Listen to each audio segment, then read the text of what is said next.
Hello, everyone. In this video, we're going to review midterm in RLS 100, Life, Leisure, and the Pursuit of Happiness. And especially for those of you who took the morning session of the exam. So that was 9 to 11 a.m. On October 16th. Okay, so if you took a different time and if you're watching this, please stop and go to the different link, appropriate link on the e-class as well. So before going into the exam questions, I wanted to provide some basic statistics about this midterm, specifically for you guys in a morning session. So there were 22 multiple choice questions. Each one was worth 1 point. The average here was 16.36 out of 22, which should be about 74.36%. This is very typical in this course. So, it was a fairly tight time limit because you have experienced many of the questions, similar questions in the format for the weekly quizzes. So it was there, and this is, to me, it is very typical, fair average in this course, RLS 100. Standard deviation was a little above 3. What that means for those of you who haven't done statistics is that basically from average, right? Average is usually there's a lot of people, student scores in it, average area. From there, 16.36. If you go 3 point higher and 3 point lower, in that area, there's going to be the majority of you. This is what that means. So from 13 point something to 19, about 20, there's a lot of you guys in it, which is, it gives some variation. The variation is very important in exam as well. So in terms of feedback for the multiple choice question, please revisit the exam link. And if you go on our e-class and scroll down to your section, morning section, you should see 2 links. Instead of SEM link, the blue icon that you use, don't go there, okay? That's not gonna help. But please go to the quiz link, exam link, and then you should see the multiple choice link, and then you should be able to click into it, and that should give you, whatever your choice is, what are the right questions, and feedback specific to each question, and hopefully that helps, right? Just typical, just like the other weekly chapter quizzes. Now, in terms of written answers, so that's the main focus in this video. Right, and there were 7 questions, 7 written answer questions, and there, each question had a little bit of different points. So a total, subtotal of 19 points. Right, average here was 13.77, which is 72.5%, give or take. Okay, so again, this is very typical average for the RLS 100 short answer, written answer points, and I would say maybe slightly higher, but it's very typical. If it's higher, it makes sense than typical year, right? Because you had more time, and also compared to other students, other years, and also you had an opportunity to go back and forth between lecture notes and study guide and a question, which you should be doing, and you did a good job on that.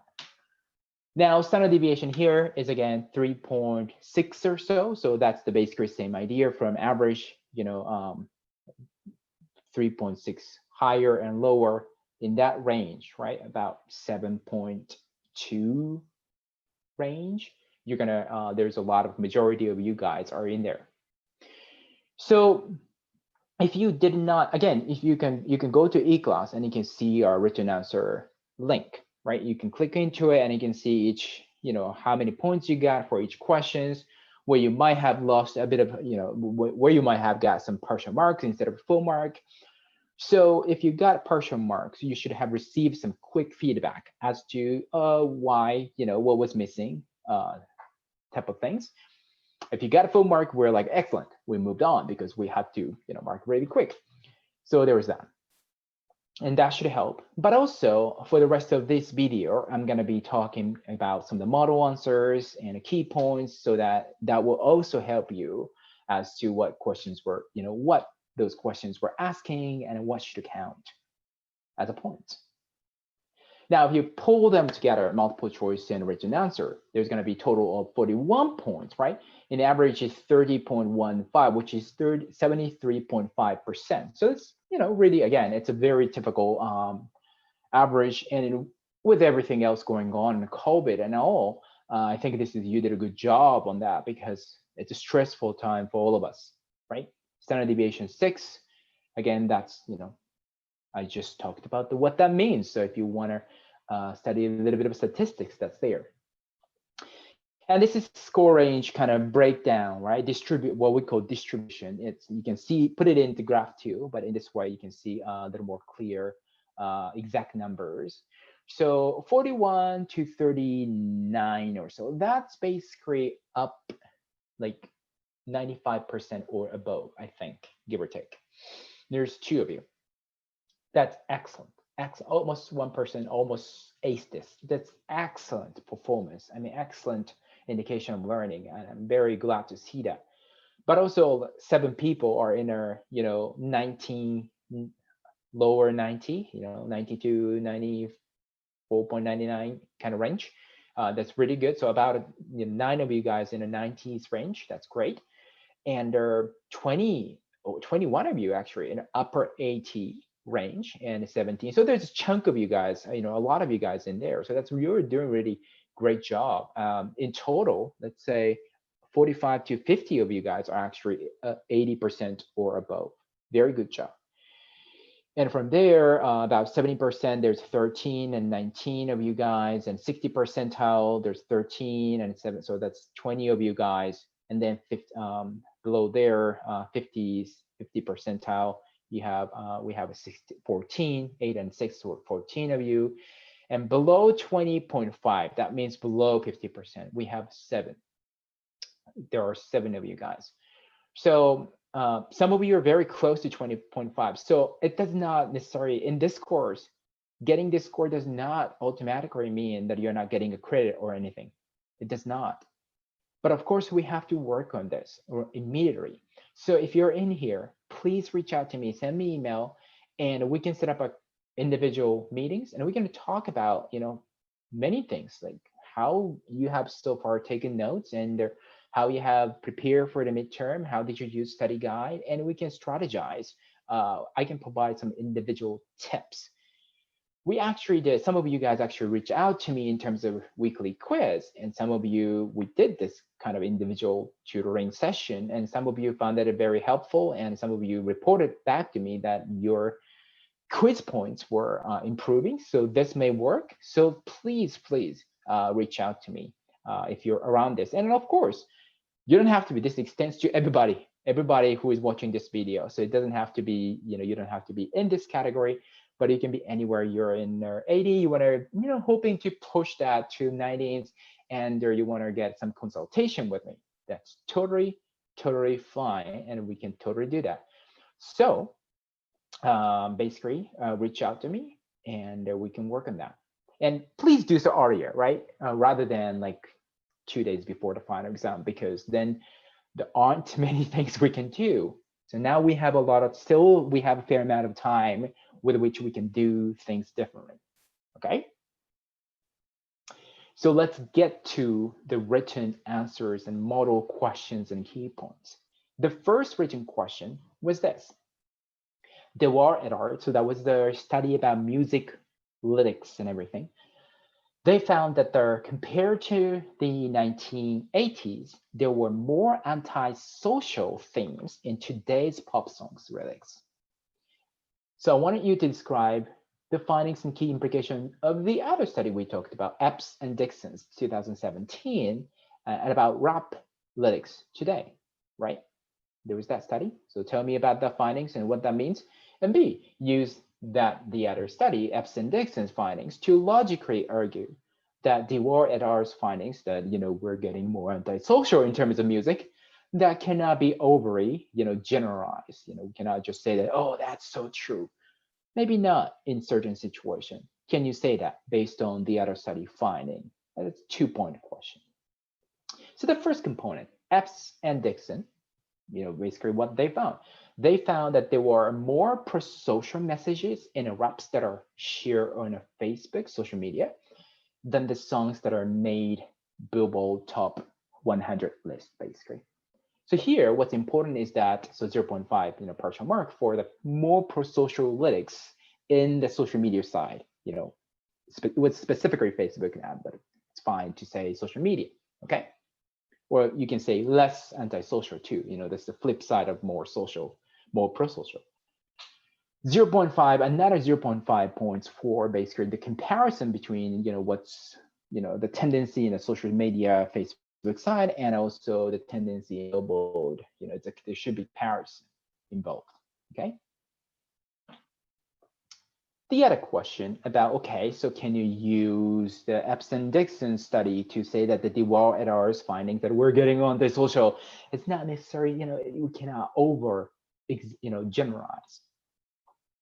So a model answer here, you can say something like DeWall et al.'s findings that today's songs have more antisocial content cannot be over generalized because their sample, DeWall et al., was pop songs, which often make, and they're actually made to make the Billboard top 10. It was very commercial. They're by definition, they're very commercialized, right?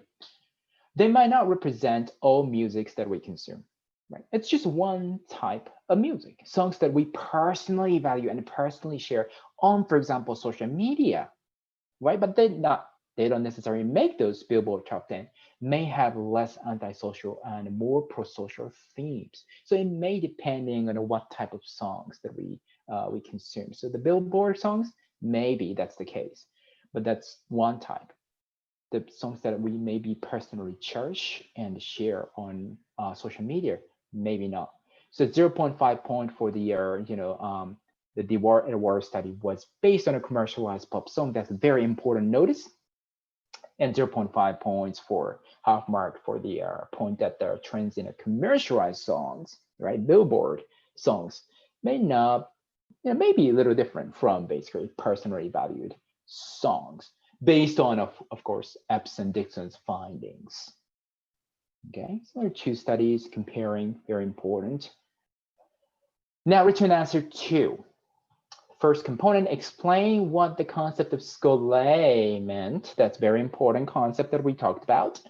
And then explain how Yuri Zizanek, we talked about retired professor, basically critic the way leisure researchers and practitioners use this concept of scolae today, and how he thinks Zizanek thinks that we should be using ancient philosophers' accounts on leisure. Okay, what's the problem? What should we be doing it, basically? So in terms of A, the scolae's meaning, the model answer here, which actually, if you remember, I think it was not weekly activity, it was one of the maybe quiz, something. But anyway, scolae is such a great, important concept in this course, of course. Scolae relates to the leisure ideal, in ancient Greece, that certain types of leisure, that's a kind of key phrase, such as debate, gymnastics, arts, and math, and certain sports, make one's life honorable. So half mark for that certain types of leisure. It was not all leisure, of course, but certain types of leisure or some leisure. It's something similar, has to be there. Another half mark for saying that those specific types of leisure, right, make the people's life, the people who engage with those leisure activity, like honorable, worthy, good, something in line, okay? So that was scolae, that's basic. Now this one, this is the next critic of it. And what, okay, what's the problem, right? What kind of problems does Zizanek observe in terms of our use, today's leisure scholars and their practitioners' use of this concept called scolae, and what should we be doing? So basically, Zizanek observed and critiqued us that the leisure scholars were cherry picking, just only focusing on one aspect, cherry picking ancient Greek philosophers' accounts, statements that were positive about scolae and leisure roles in a pursuit of good life, right? Yes, ancient Greek philosophers said something great about scolae and leisure in terms of happiness. We were just talking about that sentence only. For example, Aristotle, Zenek told us that Aristotle also said that the most viable society and life was seen agricultural society, where leisure was minimal. So it was not the only, Aristotle also considered work is important as well, but we're not representing that. So Zizek basically said that we should represent the diverse view, other parts like, this Aristotle's account that actually work was important too. Represent diverse views expressed by these ancient Greek philosophers, and should not overemphasize the idea of schole and just a positive statement about schole, right? So that was the key. So what's the problem? What we should be doing, what we should not be doing, basically, shouldn't be overemphasizing schole. Okay. Written answer 3. So this question, it goes, choose 2 out of the historical times that we learned in a chapter 5 about history. Now we are writing a short time travel advertisement to invite people in one of the 2 chosen historical times, eras, to go to the other time, right? You pick a 2, people from one side is going to the other side. For example, I might hypothetically write an ad for people in an industrial revolution time to visit ancient Greece, or vice versa, flip it.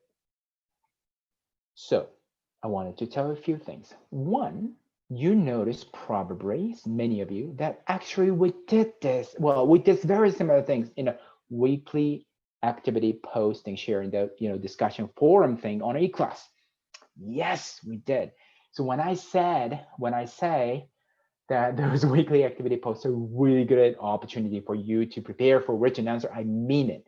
I really make questions that are similar to them, right? So please take advantage of those posts. There are opportunities for you. Now, B, and I think it's fair because, well, some of you engaged and spent time, and some of you said, hey, Shane, why don't you give a mark for those posting? Yes, I know. I didn't give you because it's a COVID and a lot of you, are so busy. There's a lot going on. But now I'm rewarding you for those of you who did this, because I'm making some of the written questions based off of that. This should be an advantage for you. And I think that's fair because you did the work, you did the learning, you did the discussion. And hopefully you found that the feedback from us helpful there. Anyway, the second thing I wanted to tell you, so do the weekly activity. B, but don't just assume that they're exactly the same, because it's not. In the weekly activity we did, it was a scenario. In that scenario, people from today's society were traveling back to one of the historical time. But in this situation, from one historical time to the other historical time. So that's slightly different, right? It's more advanced. Of course, this is exam, it's more advanced. Now we shouldn't be assuming. So always carefully read the question, because some of you unfortunately made that assumption, and of course you didn't get the full mark for that. So make sure you read the questions carefully.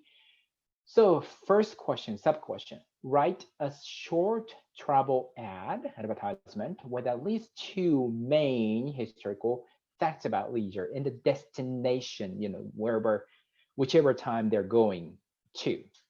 And B, logically explain why you think this advertisement would be appealing and attractive to the people in the other time, which is basically, departure time, based on their leisure life and also really life in general. Now, of course, we cover like 12 or so historical times, and you guys made a really interesting combination and picking 2 from different parts. So of course I cannot talk about everything. However, there are key points I want to talk about. First, for the travel ad part. So A, right? You have to talk about 2 leisure-related main facts about the certain whatever destination is. So A, this has to be leisure-related, but it's a main fact. So you cannot just list, for example, you talk about ancient Rome and you're talking about mass entertainment, mass leisure, and you're just listing all the different activities. But that well, that's not really a main fact. You may have lost just a partial mark there. But if you talk about, for example, at mass entertainment, some example, but also some of the hedonic side, which was a very important characteristic of leisure in ancient Rome too, and some of the public baths or something like that to just give us another main aspect, that would be a fantastic. That would be a full mark. Another important component here is that, of course, we're asking for treble at, so it should be written as such. Some of you really wrote, like not some actually, very few of you wrote like just an academic paragraph, which of course is not treble at. So always we have to speak to the question, right? Speak to the answer, what is asked for, provide what's asked for. B, subcomponents, the other part, logically explaining, okay, so why that ad is appealing and attractive to the people in the departing time. Now you have to show correct understanding of leisure and really life in the departure time. So you can talk about, for example, in terms of industrial revolution time, there was a more clear divide between work and leisure, and there's, you can talk about the work too here because work was very monotonous, repetitive. We learned that too, and that's good. That also counts as important point here. And now, then the second point, logical expression, logical connection. You have to make a logical connection between the two periods of time, basically. Why this is appealing, so you have to make some connection. There are two main ways to do this here, basically. First is opposite. Basically, let's say ancient, industrial revolution, there was monotonous work, it was dehumanizing, repetitive, tiring, as opposed to this, let's say, ancient Rome, right? It was a lot of fun, basically mass leisure entertainment, a lot of leisure time, so many holidays. So it's contrasting, it's almost polar opposite. So if you make that polar opposite point, and it makes sense to me logically that yes, the people in an industrial revolution with like almost no free time would really want to go to ancient Rome, for example. Now, there are some other people who use similarities. For example, both ancient China and maybe ancient Egypt had some emphasis on interpersonal relationship and collectivism. So they're going to find each other's leisure basically, really appealing to them because they share the same values, sort of thing. That would also make sense as well. Either way, that should be fine. And again, this question was about people from one historical time traveling to the other historical time. Okay, it's not from today's society. Written answer 4. It was a hypothetical scenario question application, so it's a little advanced, right? A mixture of basic and advanced question. Darcy is 68 years old. Her passion has been gardening, through which she has made many friends. This year, though, she lost her late husband, Bob, which is a very, sad thing, but it happens in a later, older age, as we learned. Her children and grandchildren are very concerned about her emotional well-being. If you remember a certain chapter, we talk about something like that. Choose 2 of the following 3 theories: continuity theory, selective optimization with the compensation theory, and innovation theory, and define them. Choose 2 and define them. And B, based on each theory, so you choose, let's say, continuity and innovation, then based on those 2 theories, right, each of those theories, provide a concrete suggestion for Darcy about her leisure life. What should she do in order to maintain her emotional well-being? Okay, 2 points. So first component A, choose basically 2 of the 3 theories and define it, right? So you got to define it, and each one is worth 0.5 point half mark, basically. And here's the definitions. I'm not going to go through it. I'm not going to say it because they're directly from the lecture notes. So that's there. Okay. Only 2 out of the 3. So that was basic, but then B is more about application, the more challenging.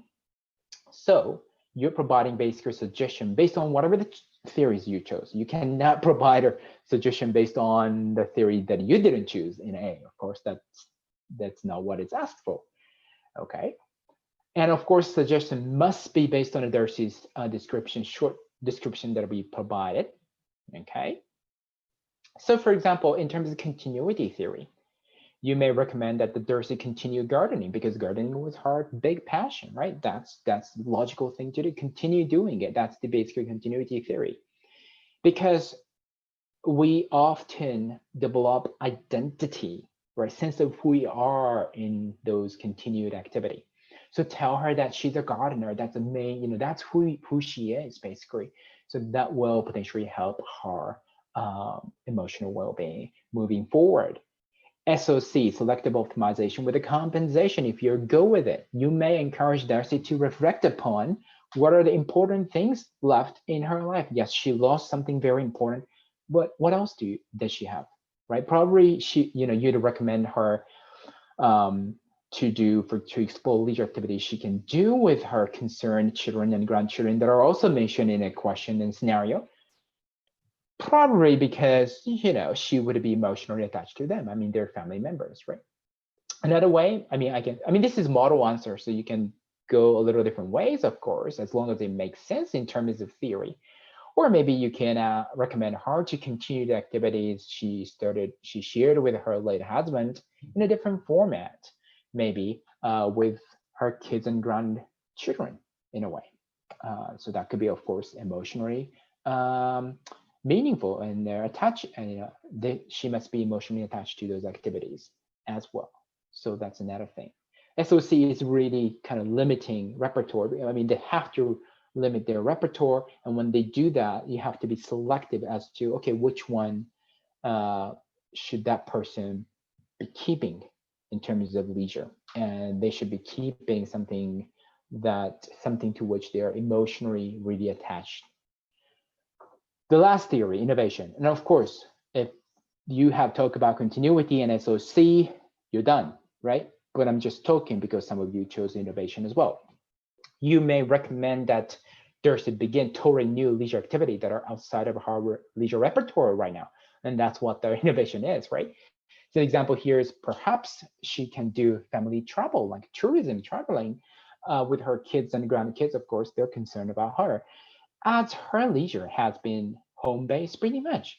Gardening, right? Gardening is very home-based. So going out of that comfort space and just exploring something new place, new culture would be very good innovation for her because it's really different, right? Suggestion here though cannot be about really gardening because that's not really outside of her repertoire. Question number 5. Describe each of the views of leisure as free time, recreational activity, and psychological experience. These were very, very important contemporary understanding of leisure, right? And B, describe a limitation of leisure as freedom and recreational activity. We talked about that. And discuss how leisure as experience, psychological experience help us overcome these limitations. Okay, so there's threefold question, but each one is pretty straightforward actually. And this is pretty much based off of the lecture notes and their textbook too. So in terms of sort of definition and the description of each of leisure as a free time, recreational activity, psychological experience, it's this. It's half mark for each, subtotal 1.5 here. Okay.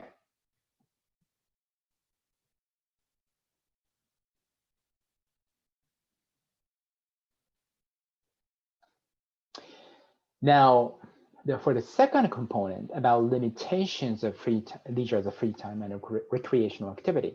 For free time, we talked about, for example, this perspective makes leisure as a leftover. From this perspective, how we define and calculate leisure is, we take a 24 hours, each person has a 24 hours a day, right? We subtract work time and survival time, and then the leftover, what's left is leisure. So leisure is dependent on the other components of life, right? So it doesn't really help us to advocate the importance of leisure. Leisure is not the center and the top priority.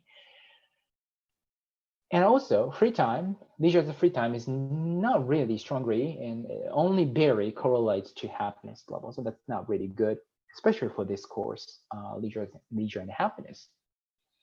In terms of limitations about leisure as a recreational activity, this perspective cannot distinguish different experiences within the same activity. For example, professional tennis, like Serena Williams versus Sunday morning recreational, very friendly recreational tennis rallies between friends, among friends. Very different experiences. We know that, but they're the same activity. So this perspective does not distinguish these things. Now, how does leisure as a psychological experience helps with these limitations?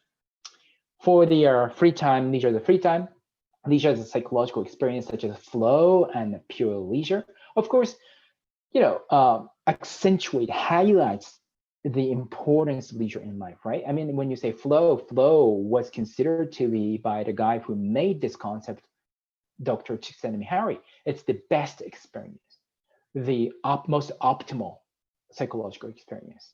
So now leisure as a flow in this case becomes really the top priority. So that's very different. Again, the pure leisure is the same thing. According to John Newlinger, pure leisure is the best human experience, right? So from this perspective, leisure is not just a leftover. It's the best thing that we should be striving to, basically striving to achieve.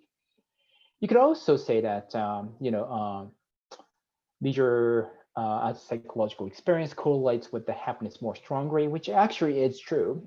We didn't really talk about it, but if you go for that, that's fine as well. For leisure as a recreation activity, that perspective is a limitation. Leisure as a psychological experience helps distinguishes different experience. For example, Serena Williams tennis is a serious and competitive, right? Serious leisure we learn, versus the Sunday morning just friendly tennis match between the friends. That's a casual leisure according to that perspective too. So we can see the differences even within the same activity, basically. So that's how leisure as a psychological experience can help us here as well. So if you mention those things, you're golden. Okay. Written answer 6. And hopefully you remember this name, Abba Maiga. Here's the description of Abba Maiga's story from the textbook and the lecture notes. Yes, and I just took that out because you have it in a textbook, you have it in the lecture notes, you have it in our weekly activity post. Yes, we did this in a weekly activity discussion forum again. So again, take advantage of those things, okay? But the questions were not exactly the same. It was similar, it's very similar, but it's not exactly the same. Based on the story, right? A, discuss one advantage of World Heritage Site Program. Based on this story of Abba. Abba was living in this city called John and Jan, and he was in Africa, and that's it has a mud house made of mud, actually buildings made out of mud, and we shared some videos about it too, coming from one of the TAs, which was really helpful. And but here I'm asking you to basically connect that with one of the cultural change concepts we learned. So I'm pushing you, I'm challenging you if you can make that logical connection. B, discuss one disadvantage of World Heritage Site Program based on this description. And make sure that your discussion is based on this description, but it goes deeper than what's already said in this description, of course. And that's what I said in a message to the entire class right after weekly activity post for the chapter 6 and this Abba Maiga story, that some of you actually said that, well, the disadvantage here is basically the inconvenience, of not having, just having mud house and not having shower and floor and all that. That's good, but then it's already said in the description, okay? In university, we'll never ask you, in exam especially, we'll never ask you about something that's already said in the questions. In other words, if you're just rephrasing or repeating something already said in the questions, you're not going to get the points. We cannot give you points. That's how the university works. And C, propose a logical solution to minimize the identified disadvantage while maintaining the said advantage. So, basically minimizing the D, what would be what you said in a B, and while basically maintaining to an extent what you said in A. Now the A is pretty standard. There's a standard answer, model answer, because of the relationship with the cultural change concept. So here, model answer is this: World Heritage Site Program protects and preserves some vulnerable cultures and prevents them from experiencing cultural loss, as in disappearing, basically. Okay. So the cultural loss, you gotta say it. That's the cultural concept, cultural change concept, sorry. Right, that's half mark there. And I want you to be able to make that connection if you really understand that and then make the bridge, right? And the rest is another half mark because you cannot just say that that advantage is cultural loss. I mean, no, advantage is actually preventing cultural loss, right? Cultural loss is not a necessarily good thing in terms of culture.